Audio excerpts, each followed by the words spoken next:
Amigas y amigos, muy buenas tardes tengan ustedes. Los saluda con el afecto de siempre José Manuel Villalpando, aquí en una emisión más de su programa, La Historia que Quiero Vivir, que, como ustedes bien saben, y mucho lo agradezco, está disponible todos los sábados a partir de las 5 de la tarde. Aparece en el canal de YouTube de José Manuel Villalpando, valga la redundancia, lo cual, por supuesto, y lo repito siempre, pues no obsta para que en cualquier día, en cualquier momento, a cualquier hora que ustedes gusten y manden, puedan revisar y consultar este canal y encontrarán ahí literalmente centenares de programas anteriores con, eso sí, la salvedad del que corresponde a cada semana, a cada 8 días, aparece, se sube, está disponible los sábados a partir de las 5 de la tarde. Por supuesto, les agradezco muchísimo que estemos juntos, que nos acompañemos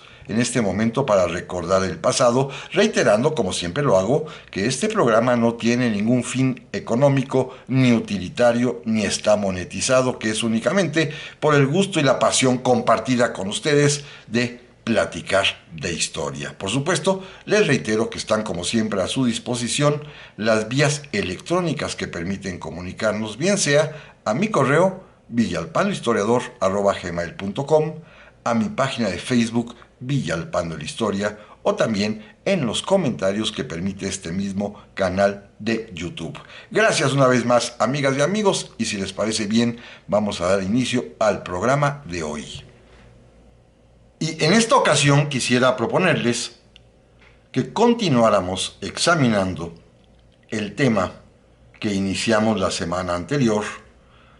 acerca del periodo histórico de nuestro país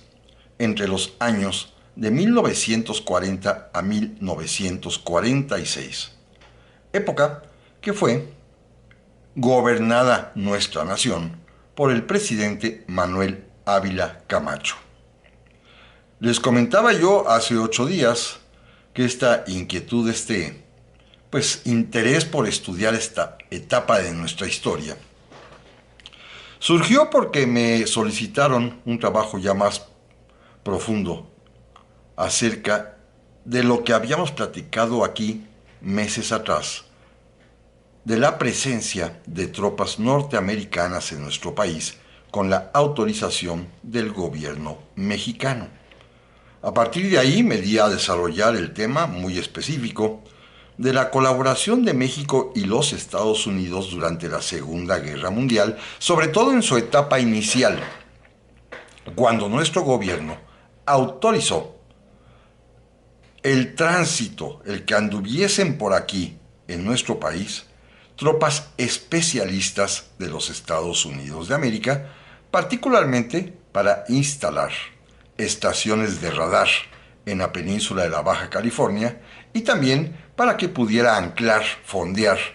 una escuadra de guerra norteamericana, particularmente en Bahía Magdalena, también allá en la Baja California Sur. Esto es el contexto que me permitió adentrarme en el estudio de este periodo histórico que, repito, me ha resultado verdaderamente interesante, muy productiva esta investigación, que quiero platicarles además cuáles son sus fuentes. Decidí estudiar este periodo a través de los protagonistas, de los actores fundamentales de ese momento, de los testigos también que estuvieron presentes y que pudieron darse cuenta de todo lo que sucedía. Un grupo muy selecto de personajes que tuvieron un rasgo común. No importa si eran de partidos diferentes o no, pero sí contaban con una idea similar. Todos ellos escribieron sus memorias. Todos ellos nos legaron los recuerdos de su vida, y a partir de estos protagonistas que resolvieron dejar por escrito lo que hicieron en estos años de 1940 a 1946, es el método que elegí para poder adentrarme en este periodo de la historia y conocer más de cerca cómo fue, qué hizo, que consiguió, en que fracasó también, el gobierno del presidente Manuel Ávila Camacho. Simplemente, y como paréntesis y para recordar un poco en lo que nos quedábamos la vez anterior, debo decirles que efectivamente los primeros años de gobierno de Manuel Ávila Camacho va a significar, con mucha maestría política, con gran tacto político, el poder hacer a un lado la figura importantísima, la presencia, el legado inclusive de don Lázaro Cárdenas. Hablamos la vez pasada de esta, no disputa porque no llegó a tanto, pero sí de estas grandes diferencias que se sentían en México ante una figura preponderante, importantísima, que era la del expresidente Lázaro Cárdenas, quien eligió como sucesor a un hombre, Manuel Ávila Camacho, inclusive sabiendo que era contrario a su propia ideología. Esto es sumamente interesante. Muy, muy importante porque además, y este es un tema también que vale la pena recalcar, México, para variar, se encontraba muy, pero muy polarizado. Tal y como sucede en nuestros días y creo que ha pasado siempre, nada más que en aquellos años, digámoslo así como punto eje 1940, la polarización era tripartita, era triple. Había tres grupos de opinión, cada uno con personajes de peso que se enfrentaban en sus debates, en sus disputas, en sus polémicas,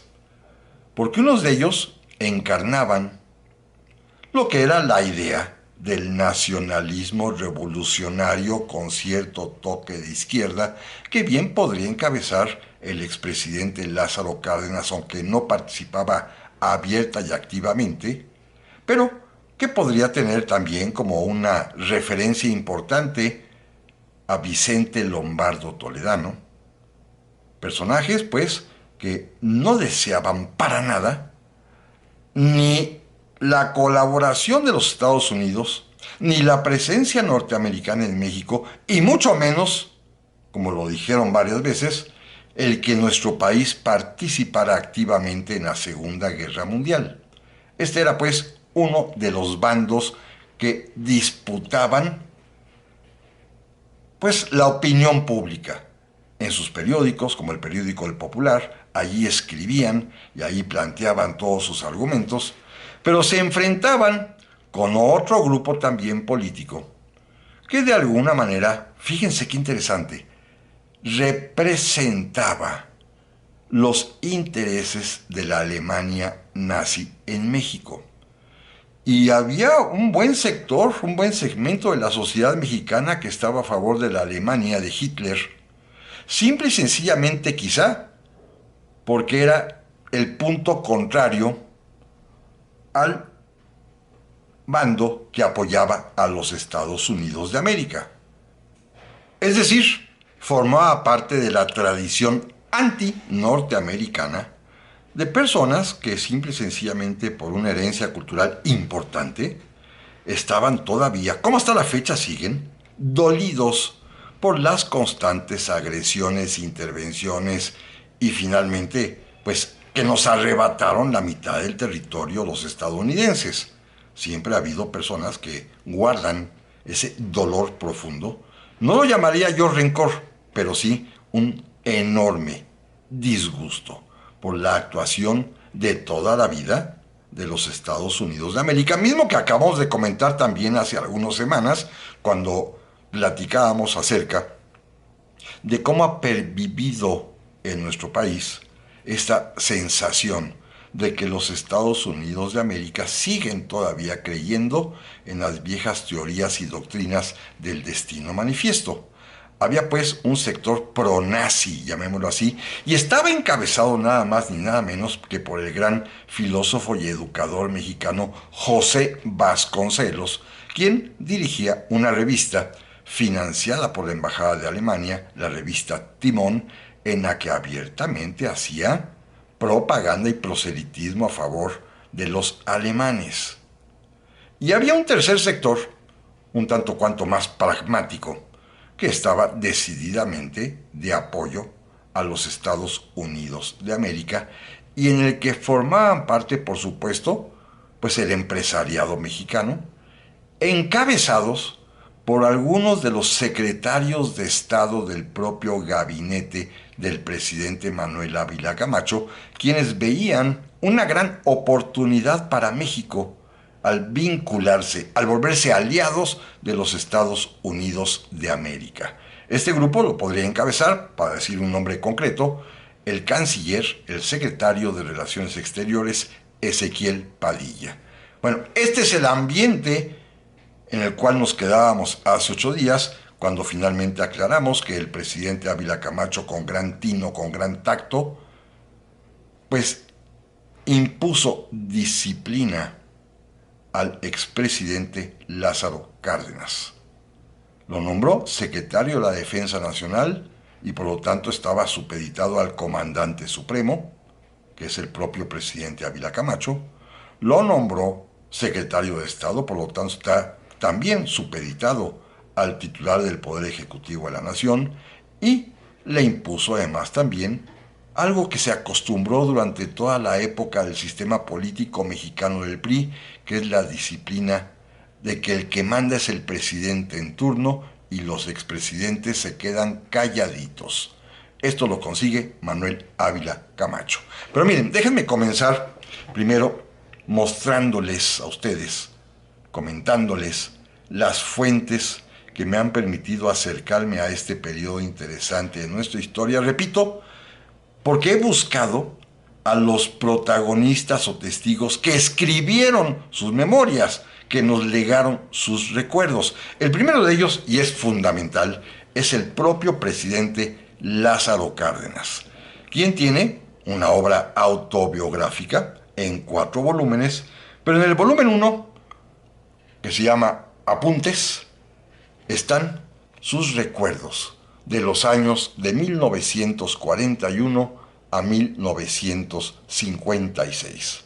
Es este el periodo en el que ya es expresidente de la República, sobre todo en la primera parte de este libro, Los Apuntes de Lázaro Cárdenas, que editó, por cierto, la Universidad Nacional Autónoma de México, y en ella narra pues a lo que se dedicó esos años en los que además fue comandante de la región militar del Pacífico una temporada, y luego secretario de la Defensa Nacional, pero comentábamos que en su propio diario platica cómo en realidad delegó el mando, no estuvo presente en las grandes decisiones, se disciplinó y más bien se dedicaba a viajar por el país y a disfrutar de los manantiales, de las aguas termales que tanto le gustaban. Pero es una lectura imprescindible, los apuntes, que son sus memorias, sus recuerdos, del general Lázaro Cárdenas, quien pues nos legó afortunadamente sus propios recuerdos, sus impresiones de todo lo que él iba observando, mirando, aquí donde aparecen, por ejemplo, críticas tremendas a los Estados Unidos, o cuando presenta su renuncia que no se la admiten, o simplemente pues su opinión sobre el desarrollo mexicano y sobre las perspectivas que tiene este país para salir adelante. Lázaro Cárdenas es un protagonista esencial, fundamental, y afortunadamente nos legó sus memorias, que repito, vale mucho la pena que ustedes cuando puedan las consulten, las lean, porque es un documento imprescindible para la historia de nuestro país. Y ahora pasemos a otro protagonista esencial de esos días, y que lo será todavía más aún más adelante. Me refiero a Miguel Alemán, quien será presidente de la República entre 1946 y 1952, designado por el propio Manuel Ávila Camacho, y, según lo platicó el propio general,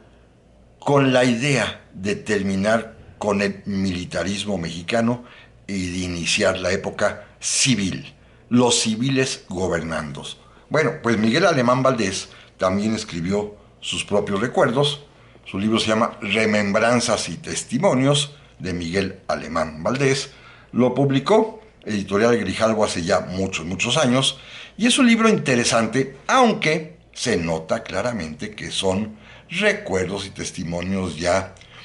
realizados con el cuidado para poder aparecer en una especie de autobiografía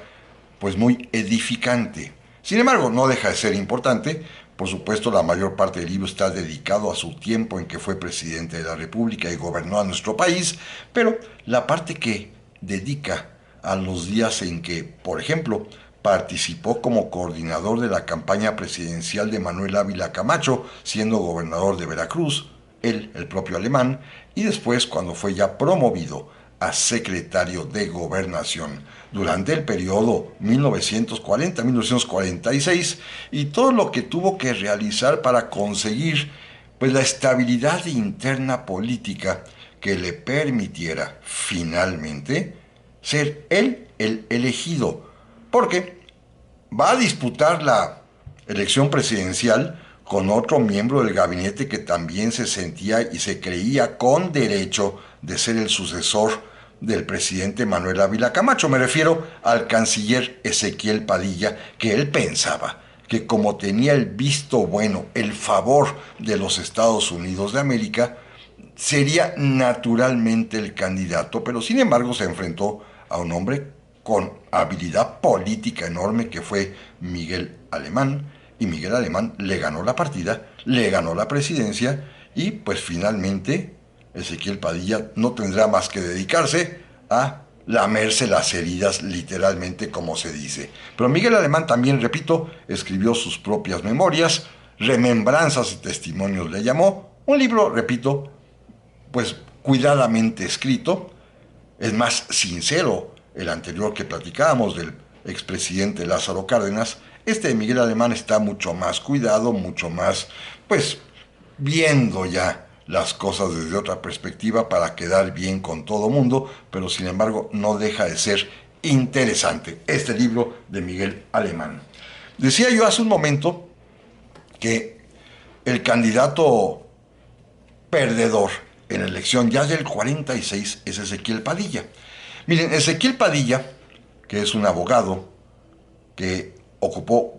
grandes e importantes puestos públicos antes de ser canciller de México en la época de Ávila Camacho,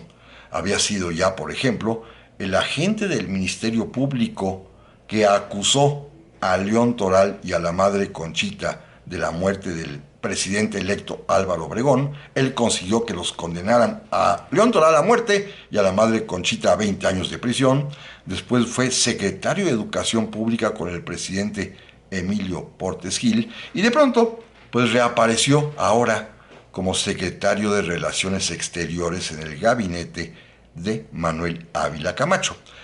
Ezequiel Padilla escribió sus memorias, pero no se han publicado. Sin embargo, las citó y leyó fragmentos importantes de ella en una entrevista oral que le realizó un historiador norteamericano, James Wilkie, con su esposa Edna Monzón de Wilkie, y que publicó una obra enorme de 4 gigantescos volúmenes que se llama Frente a la Revolución Mexicana, 17 protagonistas, entrevistas de historia oral. Y en el tomo que tengo aquí en mis manos, que son tomos de 700, 800 páginas, en el tomo que tengo aquí en mis manos, contiene las entrevistas de 3 actores fundamentales de ese momento. Por supuesto, el propio Ezequiel Padilla, que repito, además de que lo están entrevistando y contando su punto de vista, sobre todo en lo que respecta al periodo en que fue secretario de Relaciones Exteriores, pues también se permitió ahí dar lectura a páginas y páginas y páginas de sus propias memorias. Bueno, en este tomo de James Wilkie, Frente a la Revolución Mexicana, que es el volumen 4, también están las entrevistas que este propio historiador norteamericano le realizó a Vicente Lombardo Toledano, otro protagonista esencial de estos años 40 en México, porque es el representante de la izquierda, de una izquierda que al principio venía muy ideológicamente al parejo que la de Lázaro Cárdenas, pero poco a poco va quebrándose a convertirse en una izquierda moderada, controlada, a partir de que él es el que tiene poder sobre los sindicatos y particularmente sobre la CTM. Fíjense, el presidente Manuel Ávila Camacho literalmente controló o doblegó a la izquierda, y eso es muy importante, beneficiando directamente a los trabajadores de México, con algo que hasta la fecha existe. Le debemos a Manuel Ávila Camacho la creación del Instituto Mexicano del Seguro Social, un asunto importantísimo para dar seguridad social, atención médica y derechos de jubilación a los trabajadores mexicanos. Bueno, con esta medida, creando el Seguro Social, el presidente Ávila Camacho logró pacificar al país en términos ideológicos y de lucha de clases y utilizó como pues un buen aliado a Vicente Lombardo Toledano, que va a alejarse ya de las posiciones radicales casi leninistas de Lenin para acercarse a este pues moderado izquierdismo mexicano, gracias a que don Manuel Ávila Camacho, repito,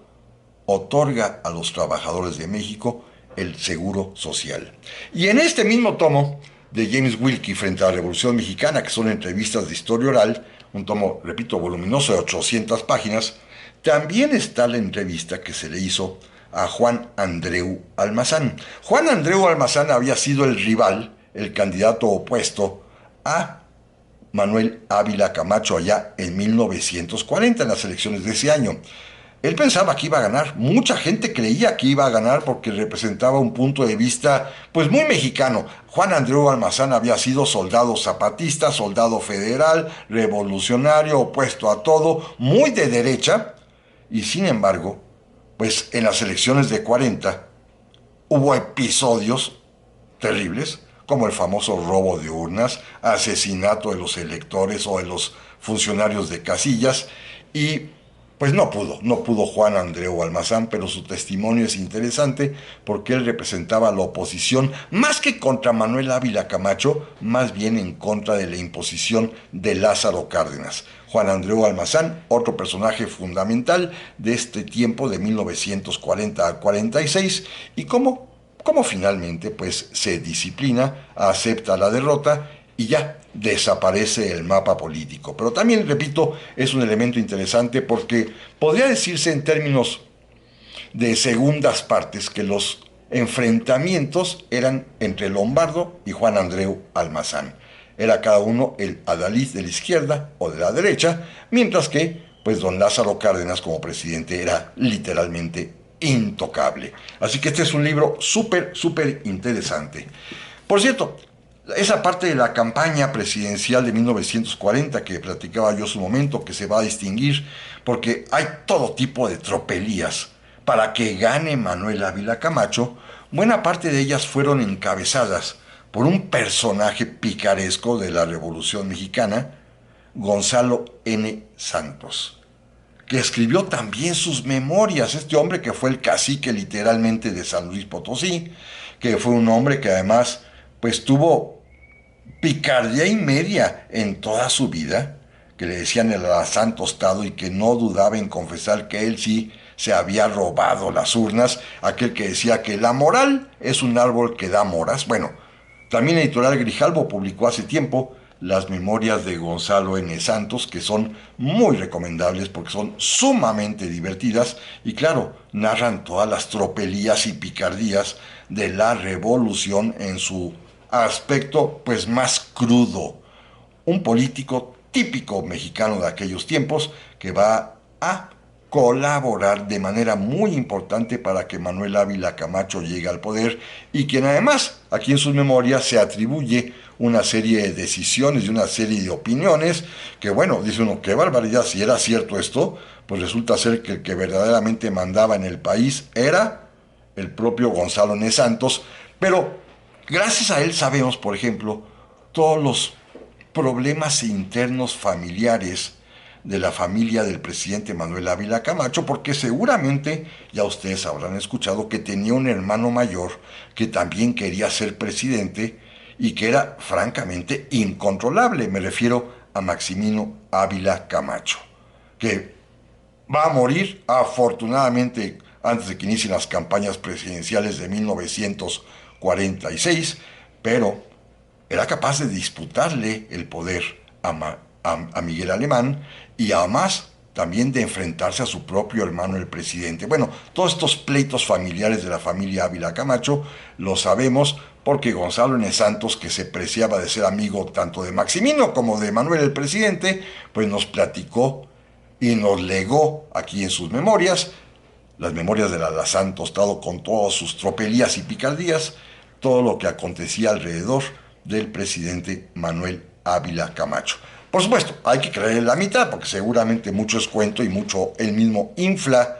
su participación en todos los asuntos relevantes de esa época, pero no dejan de ser interesantes porque es otro testigo presencial y también un protagonista importante de aquellos hechos de ese tiempo. Ahora bien, miren, vamos a la parte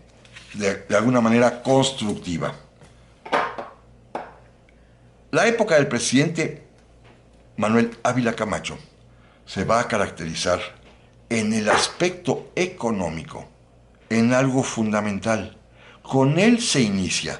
lo que se conoce como el milagro mexicano. Comienza el desarrollo económico de nuestro país de una manera sólida, sostenida y hasta acelerada. Un desarrollo económico que se va a convertir en lo que se llamó más tarde el desarrollo estabilizador, que va a perdurar desde esta época, desde los años 40 hasta antes de que llegara el populismo, es decir, hasta el año de 1970. 30 años de crecimiento económico sostenido y en buena medida se debió a las bases que dejó sembradas, fincadas, establecidas a la perfección, quien fuera secretario de Hacienda y Crédito Público de don Manuel Ávila Camacho, y como comentaba yo hace 8 días, y que también fue secretario de Hacienda de Lázaro Cárdenas, lo cual hace dudar de esta parte ideológica radical de don Lázaro, que por una parte sí, efectivamente, benefició a las grandes mayorías sociales con el reparto agrario, con la creación de los sindicatos, con la ley del trabajo, pero por otra parte, sostuvo siempre como secretario de Hacienda a un hombre de derecha, Eduardo Suárez. Pero no se vayan, amigas y amigos, que vamos a volver en un momento más. Ya estamos aquí, amigas y amigos, para la segunda parte del programa de esta ocasión, de esta semana, en el que estamos ahorita haciendo una especie de recapitulación de las fuentes directas, fundamentalmente testimonios, recuerdos personales, de los principales protagonistas, los testigos más importantes de la época de 1940 a 1946 durante el periodo de gobierno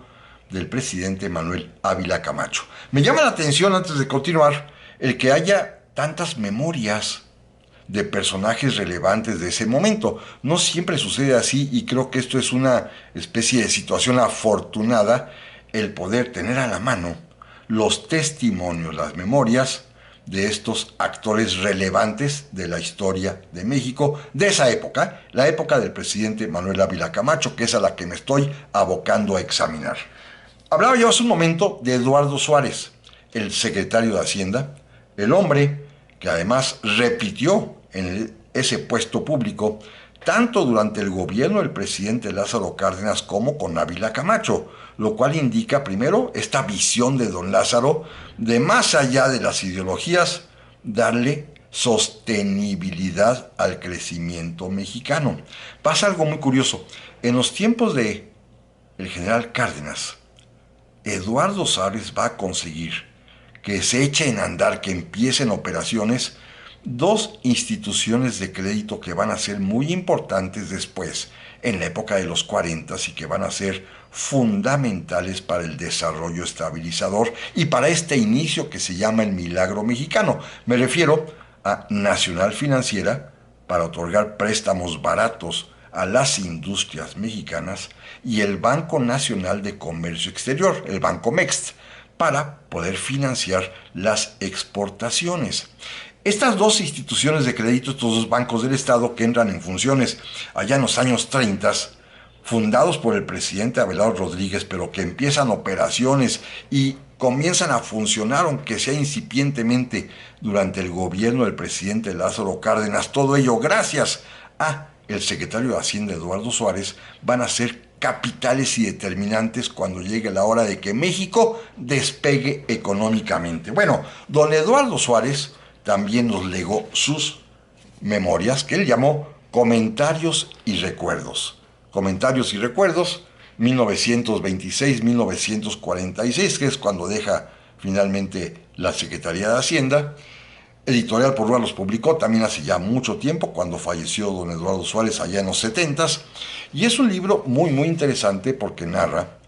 claro, desde un punto de vista económico, jurídico, no tiene nada de picardía, no tiene nada a veces ni de amenidad, son simplemente los recuerdos de un operador financiero de México, el secretario de Hacienda. Es un libro pesado de leer, pero vale muchísimo la pena porque aquí se entera uno al detalle de cómo Eduardo Suárez, con el apoyo primero de Cárdenas, pero sobre todo de Manuel Ávila Camacho, pudo aprovechar literalmente la Segunda Guerra Mundial para promover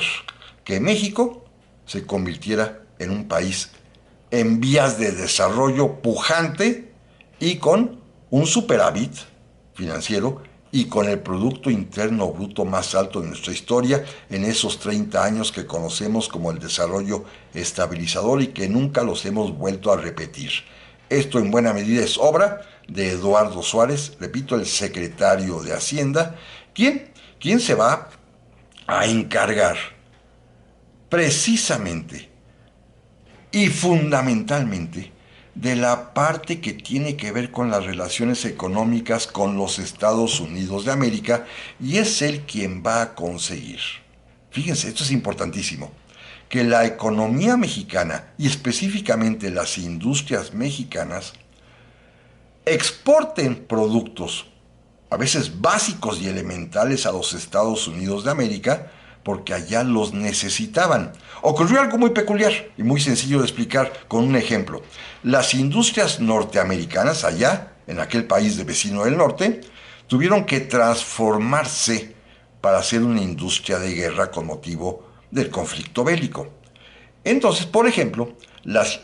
plantas laminadoras que antes producían, por ejemplo, cubetas o tinas, ahora tienen que producir cascos militares o tienen que fabricar otro tipo de implementos para usarlo en los vehículos o en los tanques. Pero el ama de casa norteamericana necesita cubetas y necesita tinas. Eso no varió. Entonces, es gracias a Eduardo Suárez como se consigue que las fábricas mexicanas puedan proporcionar, suministrar al mercado de los Estados Unidos de América estos productos básicos. Para ello, por ejemplo, consiguió Eduardo Suárez hacer a un lado los tratados de Bucareli, que ya hicimos referencia a ellos el año anterior, y si México no podría tener industria pesada, pues ya, a partir de Eduardo Suárez la tendrá nuevamente, y él será, por ejemplo, el que promueva la creación de esta gran empresa mexicana que se llamaba Altos Hornos de México, para producir metal, para producir precisamente los artículos metálicos que demandaban no solamente los mexicanos, sino también el pueblo de los Estados Unidos de América. Empresas, pues, con un amplio potencial y que al momento de exportar productos en grandes cantidades, pues lo que va a conseguir es que se incremente el nivel de vida de los trabajadores mexicanos, que aumente nuestro Producto Interno Bruto y que las condiciones económicas generales del país mejoren. Todo esto lo platica el propio don Eduardo Suárez en su libro Comentarios y Recuerdos, que es una lectura esencial cuando uno quiere enterarse de la historia completa desde el punto de vista aún económico, que puede ser, insisto, a veces un poco aburrida y tediosa, pero es fundamental enterarse de cada una de las decisiones que fue tomando el presidente Ávila Camacho con el consejo y operación, por supuesto, de Eduardo Suárez, su secretario de Hacienda, durante 6 años de gobierno más 4 anteriores, 10 años al frente de la Secretaría de Hacienda y Crédito Público. Eduardo Suárez, comentarios y recuerdos. También otro secretario de Estado que fue decisivo, precisamente para corresponder a este esfuerzo financiero, económico, de negociación con los gobiernos de Estados Unidos, es Francisco Javier Gagiola. Francisco Javier Gagiola ocupará el cargo de secretario de Economía del gobierno del presidente Ávila Camacho. A él será quien le toque directamente operar con las empresas mexicanas, aunque no lo crean, hasta para convencerlas de la necesidad de invertir, de pedir préstamo a Nacional Financiera, al Banco de Comercio Exterior, para poder exportar, para poder crecer. Bueno, es toda una operación interna con la creación de la Canacintra, de la Concanaco, de la Coparmex. Bueno, todo esto para que los empresarios comiencen a producir, mientras al mismo tiempo el gobierno les impone el seguro social. También pues reciben aliento en la producción, y esto le corresponde al secretario de Economía, Francisco Javier Gagiola, que también va a escribir sus memorias, que igualmente también en su momento publicó por Rúa, allá en 1975. Francisco Javier Gagiola publicó sus memorias, en donde narra precisamente, primero, cómo se acercó al presidente Ávila Camacho, por qué razones llegó con él, por qué lo designan secretario de Economía, y todo lo que tuvo que operar para que pudiera funcionar esta idea de crear las bases para que México comenzara a ser productivo, es decir, del desarrollo estabilizador. Francisco Javier Gagiola, también unas memorias con cierta dificultad de lectura, porque narra pues muchos episodios que tienen que ver con la gestión y las decisiones económicas, como las de Eduardo Suárez, pero que sí son importantísimas para entender el contexto completo del gobierno del presidente Ávila Camacho. Ahora bien, unas memorias que son, bueno, encantadoras, que a mí me apasionan muchísimo, que están muy bien escritas, que son hasta interesantes y en veces emocionantes, son las de quien fuera secretario de Educación Pública del propio presidente Manuel Ávila Camacho. Es un personaje de primer nivel, del cual ya hablamos hace poco tiempo, en diciembre. Me refiero a don Jaime Torres Bodet. Don Jaime Torres Bodet, poeta, literato, secretario de Educación Pública en 2 ocasiones, secretario de Relaciones Exteriores también, director general de la UNESCO, la Organización de Naciones Unidas para la Ciencia y la Educación. Escribió 6 libros de memorias, recordando su vida desde que era niño hasta que dejó el servicio público, y en dos de ellos, uno que se llama Equinoccio y en otro que se llama Años contra el Tiempo, publicados todos ellos también por Porrúa, ahora ya en una edición de 2 volúmenes que contiene cada una 3 de sus libros. En el que tengo aquí a la mano está únicamente Años contra el Tiempo, hay otro tomo donde está Equinoccio. Narra su papel importantísimo, doble, en el gobierno del presidente Manuel Ávila Camacho. Y digo doble porque inició el sexenio, los primeros 3 años del gobierno de Ávila Camacho, como subsecretario de Relaciones Exteriores. El secretario era Ezequiel Padilla, de quien ya hablamos, y a Jaime Torres Bodet le encomendaron la subsecretaría. Y como Ezequiel Padilla se la pasaba literalmente viajando, México, Washington cada rato, pero México también a Río de Janeiro, a La Habana, a todas las conferencias internacionales que finalmente van a desembocar en San Francisco en la creación de la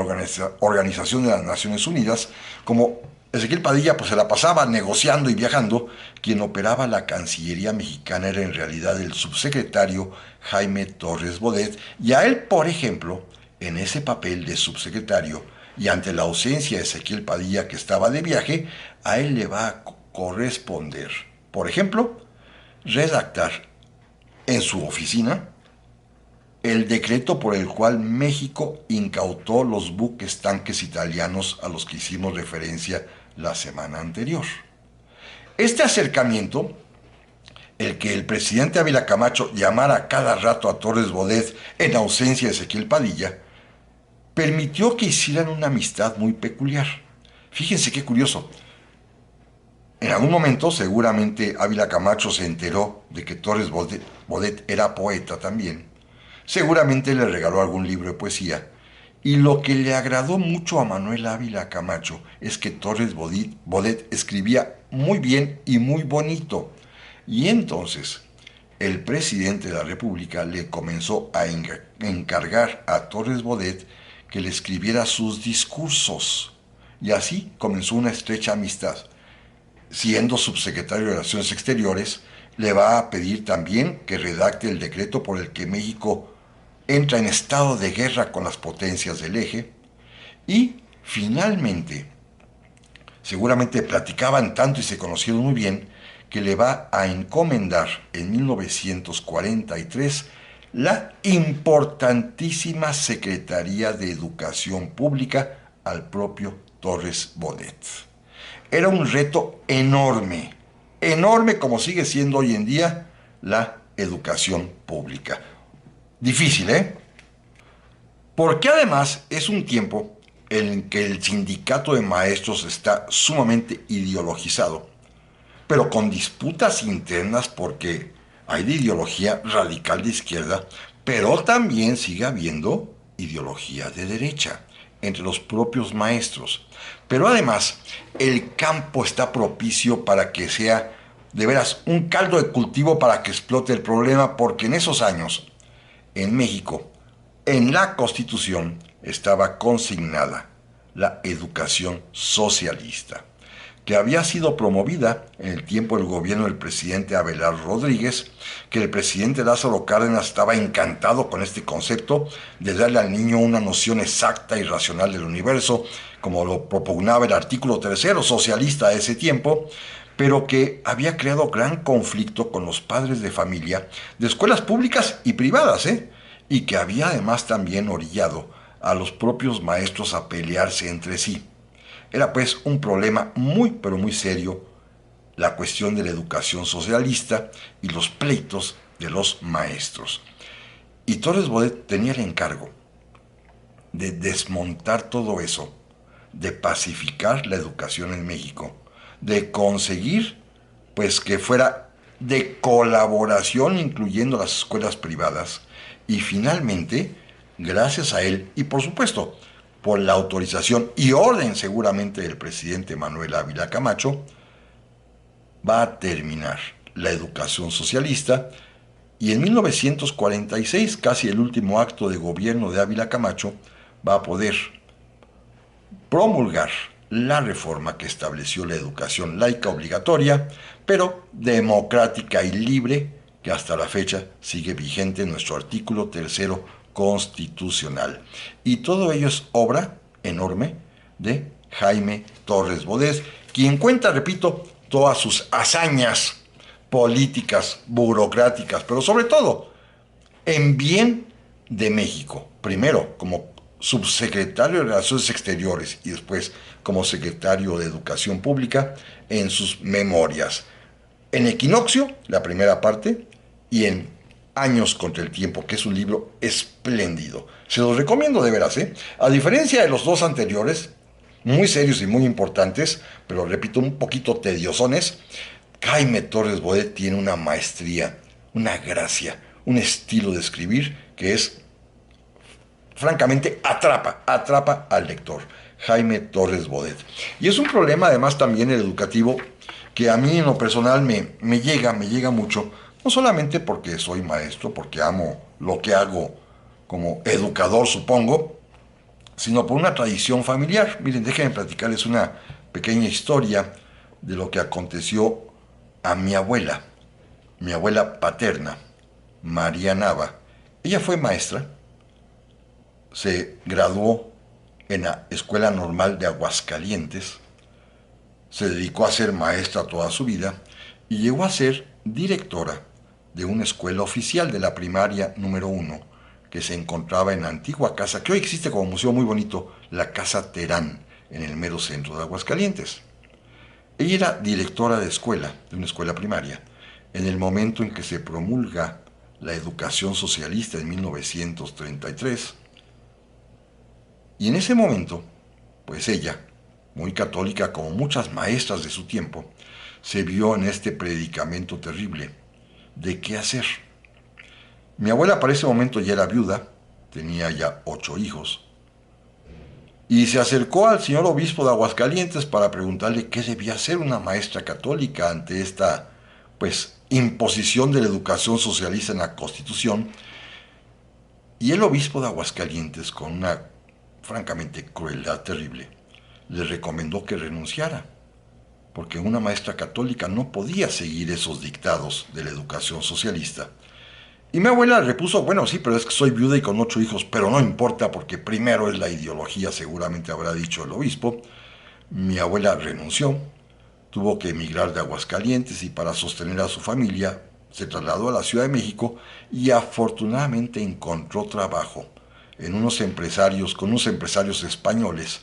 que tenían aquella famosa fábrica de cerillos La Central, que decidieron crear allá adentro una escuela en la mañana para los hijos de los trabajadores y en la tarde para los propios trabajadores, y mi abuela se encargó de dar clase y dirigirla. Eso la salvó pues de la miseria tremenda de una viuda con 8 hijos, pero sin embargo pues hizo notar a muchas personas cómo era la crisis educativa en México, en donde la Iglesia intervenía abiertamente, en este caso condenando la educación socialista y condenando a una mujer maestra a quedarse sin empleo, y al mismo tiempo pues los profesores estaban totalmente ideologizados en un sentido u otro. Esto va a ser terrible, va a ser una experiencia dramática para muchos, muchos maestros y maestras mexicanas, y finalmente se va a resolver, porque Jaime Torres Bodet será el que ejecute, el que escriba y redacte directamente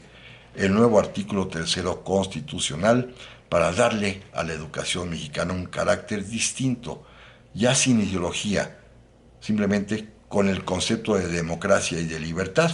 para educar a las juventudes de México. Jaime Torres Bodet, repito, sus libros de memoria son fabulosos, interesantísimos, divertidísimos también inclusive, y vale muchísimo la pena, también publicados por Porrúa. Ya vamos hacia el final de las fuentes. Miren, un testigo presencial que escribía cada semana su diario, pero lo publicaba en la revista Mañana, se llamaba la revista Mañana, fue Salvador Novo, el gran cronista de la Ciudad de México, que tiene una colección de obras importantísima, pero hay una que se llama La vida en México y que abarca todos los periodos presidenciales que a él le tocó vivir, desde Lázaro Cárdenas, Manuel Ávila Camacho, después con Miguel Alemán, con Adolfo Ruiz Cortines, con Adolfo López Mateos, con Gustavo Díaz Ordaz, y termina con Echeverría, que es cuando muere Salvador Novo, pero él escribía semana a semana sus impresiones, sus recuerdos, sus pensamientos, lo que vivía del mundo de la cultura, pero también del mundo de la política. Y uno de los tomos de esta magnífica colección, que son varios, son como 12 tomos, es el que corresponde a La vida en México en el periodo presidencial de Manuel Ávila Camacho, escrito por Salvador Novo. Se los recomiendo. Aparte es amenísimo. Y semana a semana pues escribía sus comentarios, sus reflexiones, los chismes que le llegaban, pero también hacía crítica política y tiene algunos pasajes verdaderamente hermosos, porque Salvador Novo sí era un gran, pero grandísimo escritor de primera línea, de estos que son honra de nuestras letras. Salvador Novo, La vida en México en el periodo presidencial de Manuel Ávila Camacho. Esto lo publicó en su momento con Aculta. Es un libro interesantísimo. Forma parte, insisto, de una colección mucho más amplia porque abarca desde los tiempos, un tomo o 2 tomos para cada presidente, de Lázaro Cárdenas hasta Luis Echeverría. En el caso de Ávila Camacho es un solo tomo, pero de veras se disfruta a plenitud este gran libro de Salvador Novo, que es un cronista. Él no es funcionario público, él no tiene nada que ver, pero va narrando semana a semana lo que sucede en esa época de los años en que gobernó a México Manuel Ávila Camacho. Vamos a un par de libros más ya para finalizar.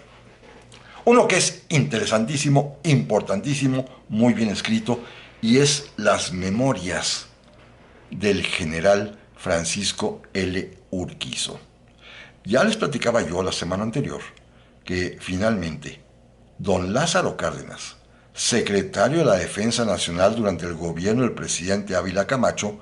de hecho no dirigió a la secretaría. Le encomendó, como aquí lo reconoce Francisco L. Urquizo, todo al subsecretario, el general, repito, Francisco L. Urquizo, el soldado novelista, aquel que escribió libros fabulosos de novela de la Revolución, como Tropa Vieja, o aquel otro de Fui soldado de levita, pero no de caballería. En fin, un escritor de primer nivel, que además era militar, ya había sido secretario de guerra en los tiempos de Venustiano Carranza, a quien acompañó a Tlaxcala del Tongo, había sido un joven subteniente al lado de Madero porque era de Coahuila, lo acompañó a Madero en los días de la Decena Trágica y finalmente pues llegará a ser subsecretario de la Defensa Nacional con Ávila Camacho, y al final, cuando ya le aceptaron la renuncia a don Lázaro, él se va a convertir en el nuevo titular de esta Secretaría de Estado. Bueno, en este libro que se llama 3 de Diana, publicado por la propia Secretaría de la Defensa Nacional en la Biblioteca del Oficial Mexicano, aquí narra todo su quehacer como primero subsecretario de la Defensa y cómo le toca operar todos los compromisos con los Estados Unidos de América. Por ejemplo,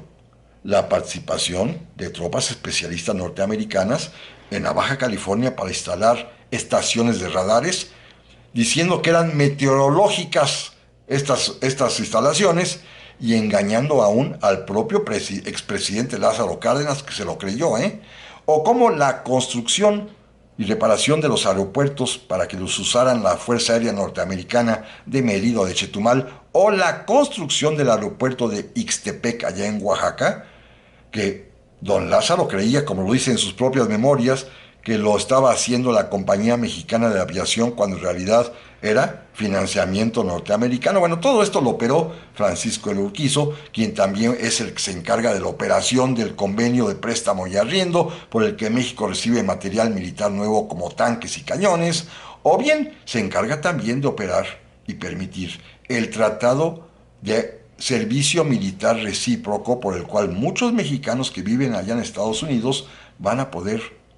o van a tener que ser reclutados en el ejército de aquel país y van a participar en la Segunda Guerra Mundial. Y finalmente, cómo Francisco L. Urquizo es decisivo para la organización, operación y enviar al Extremo Oriente al famosísimo Escuadrón 201 de la Fuerza Aérea Mexicana. Francisco L. Urquizo, 3 de Diana, un libro esencial, sí, para entender el periodo de gobierno del presidente Manuel Ávila Camacho, desde el punto de vista militar, pero sobre todo desde el punto de vista de la amistad y colaboración con los Estados Unidos de América. Y por último, unas últimas memorias más de este día, ya directamente sobre el 201, de la cual seguramente más adelante volveremos cuando hablemos ya de la participación de la Fuerza Aérea Mexicana en Filipinas, son las memorias del coronel Antonio Cárdenas, que era el comandante del Escuadrón 201, que escribió un libro que se llama Mis dos misiones. Una de ellas, primero porque fue enviado a Europa como observador,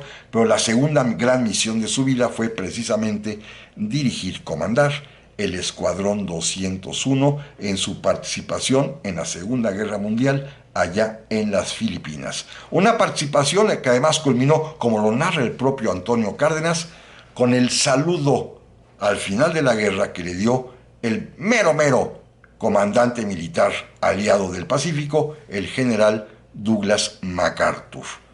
Esto lo narra Antonio Cárdenas, comandante, repito, del Escuadrón 201, quien, pues, tuvo a bien escribir su propio libro de memorias, lo cual es importantísimo. Como ven, amigos y amigas, este periodo presidencial de Manuel Ávila Camacho está rico en testimonios que los principales protagonistas nos legaron. Pronto vamos a seguir con este tema porque faltan varios asuntos que tratar, pero en principio yo lo que quiero es agradecerles su atención, su presencia, sí, decirles, estoy entusiasmadísimo con este tema y con estas lecturas de los protagonistas esenciales, y espero ya tener tiempo y vida para que fructifiquen algo más, pero lo más emocionante es poderlo compartir con ustedes aquí en este programa, que es finalmente el medio como doy a conocer mis hallazgos, mis reflexiones y lo que quiero hacer por la historia de México. Pasen ustedes muy, pero muy bien y, primero Dios, nos vemos la semana que entra.